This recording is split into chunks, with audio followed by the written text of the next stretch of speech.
Je m'appelle Lise Boilard. J'ai 60 ans de vie religieuse. Le Seigneur m'a fait faire beaucoup de chemin dans ma vie.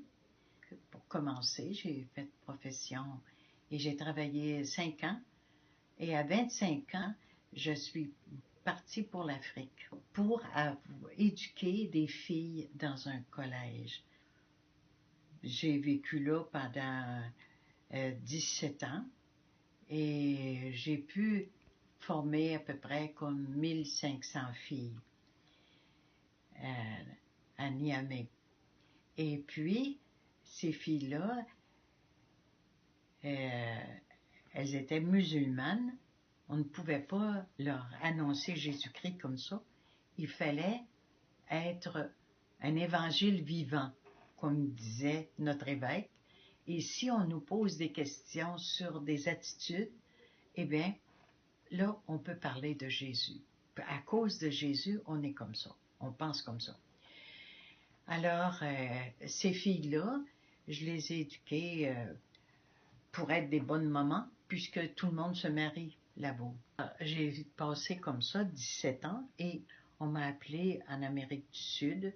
J'ai été apprendre l'espagnol et j'ai été en Uruguay, Pérou, République dominicaine, Porto Rico.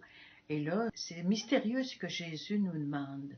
On rencontre des personnes où il y a 55 000 habitants dans un quartier et pourquoi telle personne était là. Selon les besoins, on parle de lui, on les encourage, on est proche d'eux, on peut être compatissante comme Jésus l'a été pour elle. En Uruguay, j'ai rencontré, le prêtre m'a fait connaître un vieillard. Il lui a dit, cet homme-là, tu peux toujours lui apporter la communion. C'est un homme qui faisait des nuits spirituelles, mais il y avait aussi des problèmes avec sa fille, qui utilisait son père pour l'argent. Et lui, il restait dans sa maison, mais il était malade. Et je le visitais, et ce monsieur-là, un jour, il était très triste. Et puis je lui ai dit, contez votre peine à Jésus. Jésus est ici présent dans l'hostie. Je vous laisse avec lui, comptez-lui toute votre peine. Le lendemain, je le trouve qu'il travaillait dehors, mais il n'avait pas l'air du tout triste. Il m'appelle et me dit, tu sais pas ce qui s'est passé après que tu étais parti. J'ai pas posé de questions, mais il dit, je voudrais aller à la messe. Fait que on l'a amené à la messe des malades, et puis il a communié, et puis le prêtre l'a reçu, tout ça. Et quand il est sorti de chez le prêtre, il m'a dit, aujourd'hui, tu es ma fille. Mais 2 jours après, il était mort. C'est sûr que toutes ces expériences, ces rencontres, c'est une grâce dans ma vie. Je reste attentive.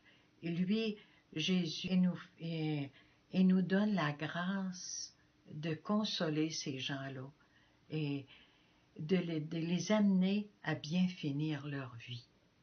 J'en ai encore actuellement des personnes qui sont malades et qui sont dans des foyers et je m'occupe de ces personnes-là. Et puis pour que Jésus soit leur compagnon jusqu'à la fin.